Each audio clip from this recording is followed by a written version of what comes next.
You've probably seen the pitch. A guy standing next to a snack machine in a gym lobby telling you he bought it for $2,000 and it just makes money while he sleeps. Buy the machine, drop it somewhere with foot traffic, come back once a week to collect cash and restock. No employees, no storefront, no boss. It sounds like the closest thing to a vending machine-shaped money tree. That pitch isn't a lie exactly, it's just missing almost everything that actually determines whether you make money or lose your shirt. And the part it leaves out isn't a minor footnote, it's the entire business model. Because the machine you're buying isn't really the product, it's a container. What determines whether that container prints cash or bleeds it dry is something almost nobody mentions in the sales pitch: where it sits, who controls that spot, and how much of your time it silently consumes to keep it fed. Start with the math, because on paper it really does look attractive. A basic snack or drink machine holds, say, 300 to 500 items. Products cost you somewhere around 50 cents to $1 each wholesale. You sell them for $1.50 to $2. That's a gross margin north of 50%, sometimes closer to 70% on drinks. Multiply that by a few hundred units a week in a decent location, and the spreadsheet says you're clearing a few $100s of profit a month per machine for maybe an hour of your time. Scale that to 10 machines and you've built yourself a part-time income stream that barely interrupts your actual job. That's the number that gets circulated in vending forums, YouTube testimonials, and the ads for vending routes that show up in classifieds and business opportunity listings. Here's the first crack in that picture.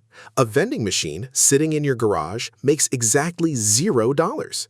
It only makes money once it's plugged into a location with real foot traffic: an office break room, an apartment complex laundry room, a warehouse, a car dealership waiting area. And you don't own that traffic. Someone else does. The building owner, the property manager, the HR department that decides whether vendors are even allowed on site. That means before your machine sells a single candy bar, you have to win in a negotiation you don't control the terms of. This is where the business quietly changes shape. It looks like you're in the business of selling snacks. What you're actually in is the business of acquiring and defending access to square footage that belongs to someone else. Location owners know this, and most of them will not let you place a machine for free. They want a cut. Typically 10 to 25% of gross sales, sometimes higher for premium spots like hospitals or large office campuses. That commission comes off the top, before product cost, before your gas money, before anything. A machine that grosses $400 a month might hand 60 to 100 of that straight to the landlord. No negotiation, no performance required on their part. They didn't stock it, service it, or take on any risk. They just own the wall it's bolted to. That single detail reframes the whole industry. The visible product is candy and soda. The actual currency being traded is square footage with guaranteed captive attention, and that currency belongs to whoever controls the lease, not whoever owns the machine. Now here's the number that the passive income pitch conveniently skips. How often do you actually have to show up? A machine that isn't restocked, isn't cleaned, and isn't repaired when the coin mechanism jams doesn't just underperform, it becomes an eyesore that gets your contract pulled. Realistic servicing intervals run anywhere from once a week to twice a month per machine, depending on volume. That means your actual job isn't collect cash, it's drive a route. And route economics behave nothing like the spreadsheet math from a single machine sitting in isolation. Picture two versions of the same 10-machine business. In version 1, all 10 machines sit within a 5-mile radius, a business park with several buildings, or a handful of gyms in the same neighborhood. You can service the entire route in an afternoon. In version 2, those same 10 machines are scattered across a metro area because you took whatever locations you could get when you were starting out. One machine 40 minutes northeast, another an hour south, a third in a town over the state line because someone offered you the spot and you didn't want to say no. Same 10 machines, same theoretical revenue, wildly different business.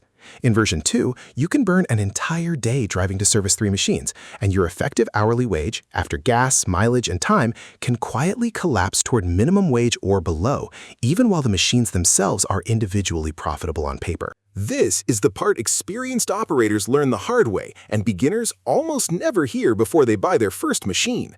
Profitability isn't a property of the machine. It's a property of the route. A slightly less profitable machine that's 2 minutes from 4 other machines is worth more to your actual bottom line than a slightly more profitable machine that's alone 45 minutes away. Vending operators call this route density, and it's the single biggest lever in the entire business. Bigger than product selection, bigger than pricing, bigger than the machine's brand or features. And it's almost never mentioned in the buy a machine and go passive pitch, because density isn't something you can sell in a single unit.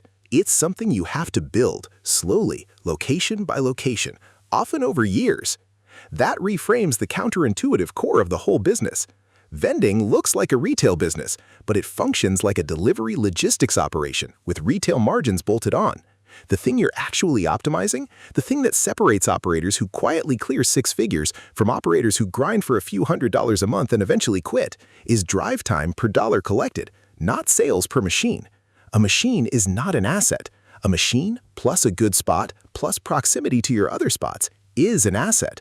Strip out any one of those three pieces, and the unit stops being a small business and starts being a hobby that costs you gas money. And even once you've solved density, the costs nobody puts in the pitch deck start showing up.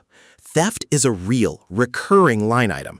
Machines get pried open, coin mechanisms get jammed with foreign objects, and in high-turnover locations, shrinkage from petty theft can eat a meaningful slice of margin. Spoilage matters too, especially for anything perishable in a micro-market or fresh food cooler setup. Product that doesn't sell in time becomes a write-off, not a discount. Machines break. Refrigeration units fail in the middle of summer, and unless you catch it on your next visit, you've just filled a machine full of unsellable, possibly leaking product. Card readers and cashless payment terminals, which most locations now expect since fewer people carry exact change, add ongoing processing fees on every transaction and periodic hardware costs when they fail. None of these show up in the 50 to 70% gross margin number that gets repeated in vending sales pitches, because that number describes the difference between wholesale cost and retail price. It says nothing about commission, fuel, time, theft, spoilage, equipment failure, or the fact that you are, functionally, running a one-person logistics company. Which sets up the domino effect that quietly kills a large share of new vending operators, usually within the first year or two. It starts small. You take a mediocre location because you're eager to place your first few machines, and any placement feels like progress. Say a small office with modest foot traffic, further from your other stops than you'd like. Sales come in lower than projected because the location was never that strong to begin with. Lower sales make it harder to justify frequent visits. Why drive 40 minutes for a machine that only sold $30 of product this week? So visits get less frequent. Less frequent visits means stale product sitting longer, occasional stockouts of the popular items, and a machine that increasingly looks neglected. The property manager notices. Complaints start. At the same time, a competitor, often a larger operator with better density in that exact neighborhood, offers the property owner a cleaner, better stocked alternative, sometimes with a higher commission split, because their route economics let them afford it. The original contract gets canceled. And now you own a vending machine with nowhere to put it, a piece of equipment worth a fraction of what you paid, sitting in a storage unit costing you money every month it isn't earning. One weak location doesn't just underperform, it can trigger the loss of the location itself. And a dead machine is a much harder problem to solve than a slow one, because relocating a used machine into a good new spot is exactly as hard as finding a good spot the first time. Except now you're doing it with a depreciating asset instead of fresh capital. This gap between the buy a machine, go passive pitch and the reality of route density, commissions, and location risk isn't hypothetical. It's the exact gap that a wave of business opportunity operators exploited for years, and one case makes the pattern unusually clear. In October 2001, the FTC filed a complaint against Evan Bloomstein and his New York City-based businesses, charging them with making false and unsubstantiated earnings claims in the sale of their vending machine business opportunities, operating under names including Pathway Merchandising and ForVend, doing business as Ivy Vend and ForVend. The pitch followed the familiar shape. Buyers weren't just sold a machine, they were sold vending machine packages priced between roughly $7,995 and $20,000, which included candy dispensing machines and marketing displays. The promise wasn't modest either.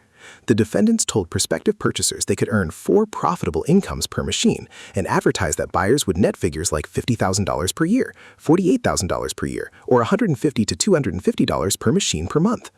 The pitch went further, promising revenue streams beyond candy sales, including commissions from things like credit card or phone card applications bundled onto the same machine display, layering a second speculative income claim on top of the first.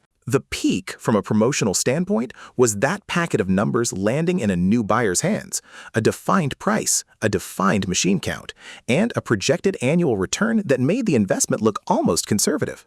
The first warning sign, for the people who caught it, would have been the same one that shows up in nearly every version of this story. The company controlled the locations. Buyers weren't sourcing their own high-traffic spots and negotiating their own commission splits. They were trusting the seller to place the machine somewhere worthwhile, with no independent way to verify the location's real foot traffic before money changed hands. The turning point came when regulators looked at what buyers were actually earning versus what they'd been promised. The FTC's complaint alleged that purchasers were likely told they'd earn substantial income, figures like net $50K per year, when in fact consumers reportedly earned little or no income from the business opportunity at all. The accelerating consequence was a federal case. A court froze the defendant's assets, and the matter proceeded towards settlement rather than trial. The final outcome was about as decisive as consumer protection enforcement gets in this space. Bloomstein was banned from engaging or participating in the sale, marketing, or distribution of any vending machine business venture, and required to obtain a $500,000 performance bond before selling any other business opportunity or franchise in the future. And this wasn't an isolated incident. Around the same years, the FTC pursued a string of nearly identical cases under sweep names like Project Busted Opportunity and Project Bazillions. One Alabama-based operation advertised a risk-free route with proven income of $3,250 a month for packages priced between $9,000 and $35,000, while another operation claimed an 8-machine package costing $3,300 could gross $81,000 a year and net almost $50,000 while requiring only a few hours of work a week. The specific numbers moved from case to case, but the mechanism was identical every time. Sell the dream of a passive income machine. Control the one variable, the location, that actually determines whether the dream is even mathematically possible, and let the buyer discover the gap between promise and reality only after the money has already changed hands. What this proves about the wider industry isn't that vending is a scam. Legitimate operators genuinely build profitable routes. It's that the entire pitch of passive vending income is only as honest as the location behind it, and location is precisely the thing a buyer usually can't verify until they've already paid. The industry that grew up around these repeated fraud cases adapted in a fairly predictable direction, toward making the hidden variables visible, or at least harder to fake. Modern machines increasingly ship with DEX telemetry, remote monitoring that reports sales, stock levels, and machine faults back to an operator's phone, which turns "drive there and hope it's fine" into "check the app and only drive when there's actually something to restock." That single shift changes route math meaningfully because it lets an operator skip dead visits and cluster real ones. Cashless payment terminals became close to mandatory as cash usage declined, adding a per-transaction fee, but also lifting average sales, since people buy more when they're not limited to whatever changes in their pocket. And at the high end, the smartest operators stopped thinking machine by machine and started thinking almost entirely in terms of density, deliberately clustering placements inside single large properties or converting to unattended micro-markets in office break rooms, where one visit services what would have taken 5 separate machine stops. The technology changed. The underlying lesson didn't. The winners are the ones who solve the logistics problem, not the ones who own the most machines. So what does realistic vending economics actually look like, stripped of both the sales pitch and the horror stories? The honest range is wide, and it depends almost entirely on density. A single machine in an isolated, mediocre location might clear you $50 to $100 a month after commission and costs. Barely worth the drive, and arguably a loss once your time is counted. A tight cluster of a dozen well-chosen machines serviced efficiently on a route that takes half a day can realistically net an operator somewhere in the range of a few hundred to over $1,000 per machine per year, which starts to add up to a genuine part-time or even full-time income, but only after the unglamorous work of building that density, machine by machine, rejection by rejection, over a year or more. The failure scenario isn't usually catastrophic. It's slow.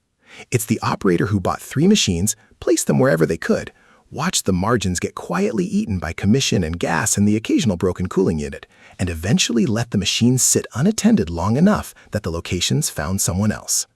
So go back to the assumption you probably started with. Buy a machine, drop it somewhere, collect cash while you sleep. It isn't false so much as it's incomplete in exactly the place that matters most. Vending machines don't make money, locations make money, and machines are simply the mechanism you use to collect it, which means the real skill in this business was never stocking snacks.